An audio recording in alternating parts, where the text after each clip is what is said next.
Episode 1 was all about money, but this one's all about your mind. Game collecting messes with your head in ways that you don't even expect. These psychological traps that keep you hunting, keep you buying, and never keep you satisfied. Welcome back to part 2 of our game collecting reality series. Last week was obviously all about the 3 money traps and the ways in which there's a financial aspect about this hobby at play that you need to be mindful of. But today we're going to talk about the psychological impacts and the ways in which game collecting can really influence the psychology of yourself in ways that you don't actually quite realize until it's spelled out to you. This is going to feel a little bit personal because ultimately, deep down, this is a little bit personal. So I apologize if anyone gets a little bit uncomfortable here, but sometimes we have to speak about some home truths that matter to me and to everyone else. This is not about judgment. This is all about trying to understand the human psyche and what ways we can be aware of that and mitigate against it. So truth number 1 for today is you will never own everything that you want. That is a bit of a hard statement to just hit out with, but ultimately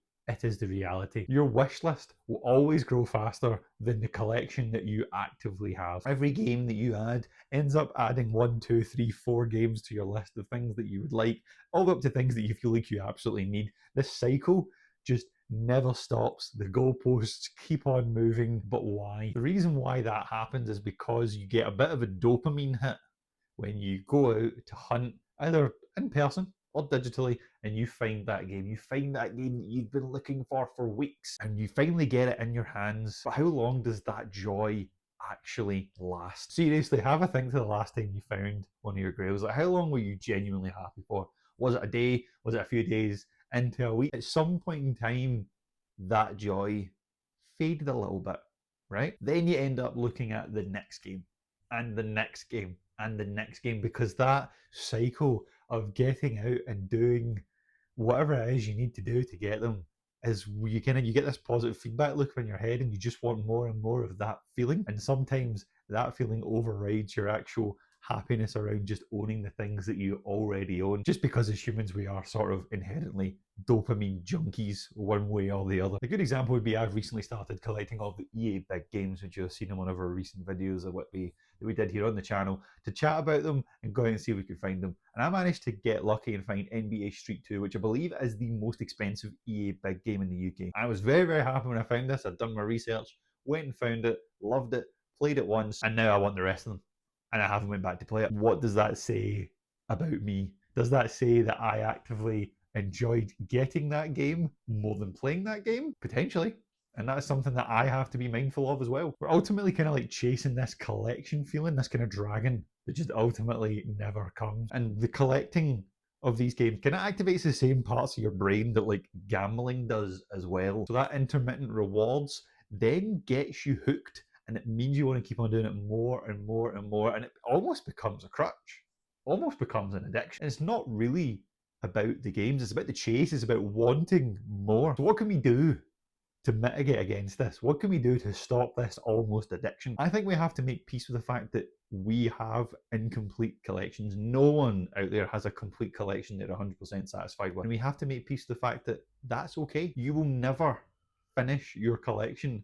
Once you remember that, it becomes a lot easier to handle the sudden urge to constantly chase things all of the time. Incompleteness is not a failure. It's just the nature of collecting. Like, you should absolutely enjoy what you have rather than lament what you lack.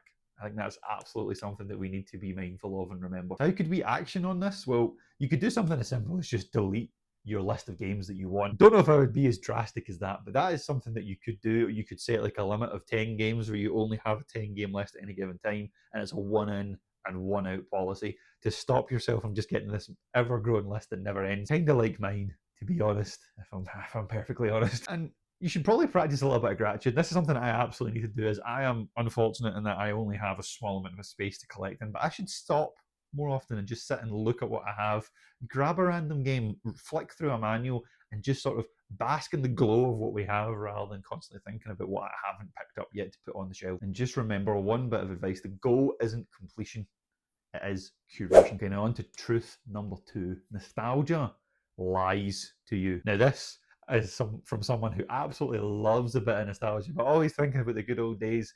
It hurts for me to say, but it's probably true. That game that you played when you were like age 7 or 8 is magical in memory, right? Like you can go back to like getting home from school, plugging in your TV and just sitting there for hours, ignoring the homework, staying up late and playing whatever that game was for you. Those childhood memories are so powerful, but a lot of the times they are memories. They might not actually be reality. A lot of those games that you remember that you thought, oh wow, that was absolutely amazing, let's go find that game. You search for it through all these different small and independent stores, charity shops, CEXs, and you find it and you put it in, and it just doesn't hit the same mark that you thought it would. You know, the graphics are worse, the controls maybe feel dead clunky, and you sit and think, wow, did this game age? No, you did, not the game. You aged. I have a really good example of this personally. I absolutely love Croc Legends of the Gobbles, right? That was one of my go-to games when I was younger. Could never complete it because some of the boss battles for me at that age were just insanely hard. But I always have fond memories of it. Now, I lost this game. I went to go and pick up one and played it at the beginning of the year, tail end of 2024. It was good, but it wasn't the game that I remember it being. It fit all the criteria of the graphics only being okay for its time, wasn't great, wasn't terrible. The controls, really not great and have not stood up very well at all. Maybe that's just because I'm not a huge fan of tank controls in general these days. But nostalgia is powerful, man. Like, nostalgia made me think this was the greatest game of all time, and it's not. It's just decent. And if it can happen to me, it can absolutely happen to anyone, right? And you know this might happen sometimes, right? Like you've been burned before, but yet you go in and you go find those games and it just keeps on happening over again. And it can be quite discouraging at times when that happens. But we shouldn't worry too much and we shouldn't fret. We should just be mindful that sometimes that happens. Another reason why it works is because some of the games do genuinely hold up, right? Like we are massive fans of SSX Tricky on this channel. That will not be news to any of the returning viewers here. But that is a game that genuinely holds up to this day.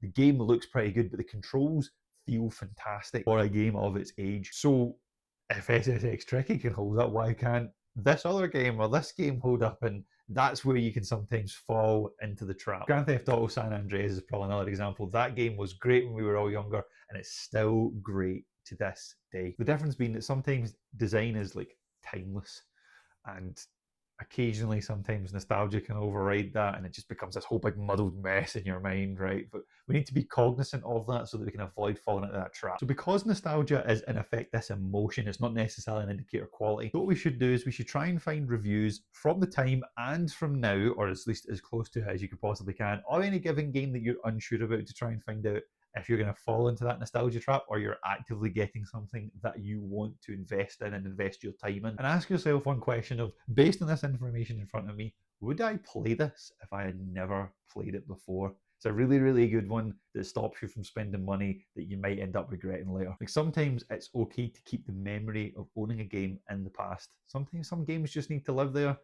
Other times you need to bring them into 2025.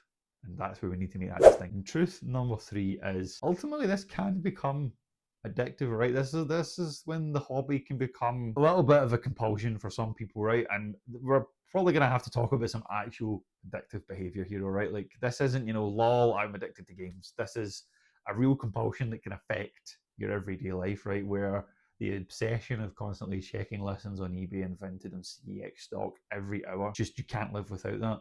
And that's where we can hit a problem sometimes. When you find that good deal, you're going to get a hit of dopamine in your brain, right? And you're going to want to then chase that feeling over and over again, and then you get stuck.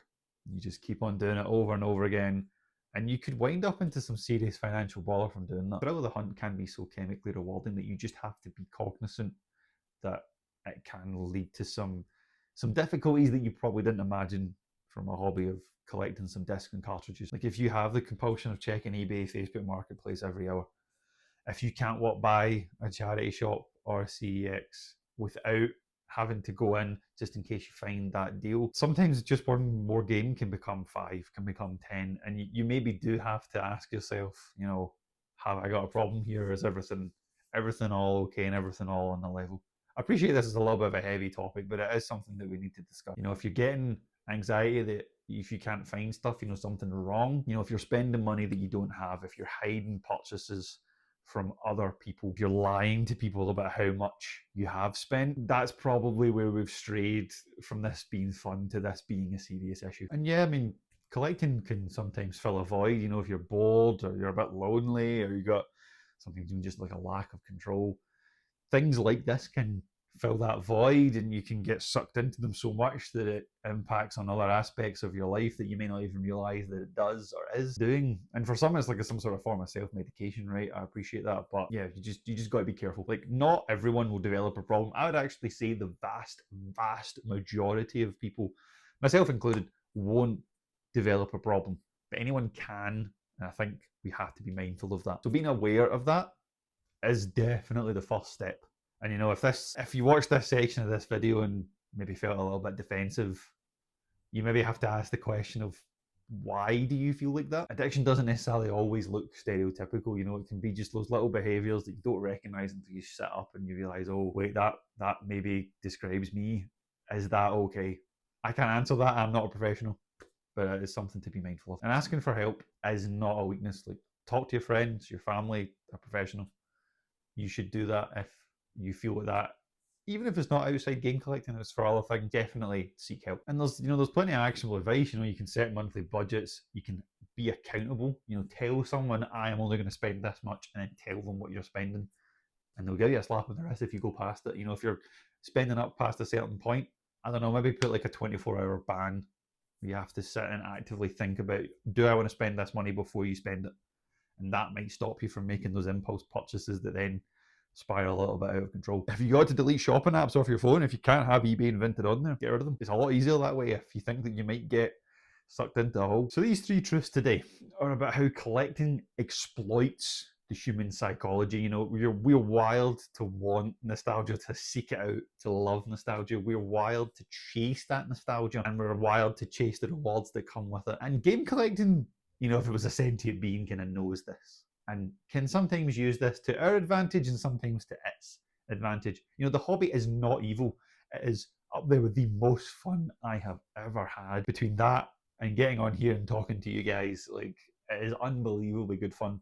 But it is compelling, and sometimes that compulsion can sway the other way and be a serious problem. But it's up to us as humans to be aware of that and to figure out where that line is and when we overstep that and how we can avoid that and mitigate those issues as much as we possibly can. You know, you can love collecting and have boundaries. Those things are not mutually exclusive. That was a little bit heavy, but ultimately it probably was a little bit necessary to get these topics in and out the way as early as possible. But next episode, we're going to talk about the kind of practical nightmares, right? You know, the storage, the scams, even the obsession that you can have around the condition of games. You know, the unglamorous side of collecting that not a lot of people show on YouTube, unless you're Retro Ghetto, who has more shelves than any other man I've ever seen. So an honest question though would be, do you play the games that you collect, or do you just collect them? And if you collect them purely, why do you do that? I'd love to know down below what got you into this hobby. What is your go-to like rhythm that you get in?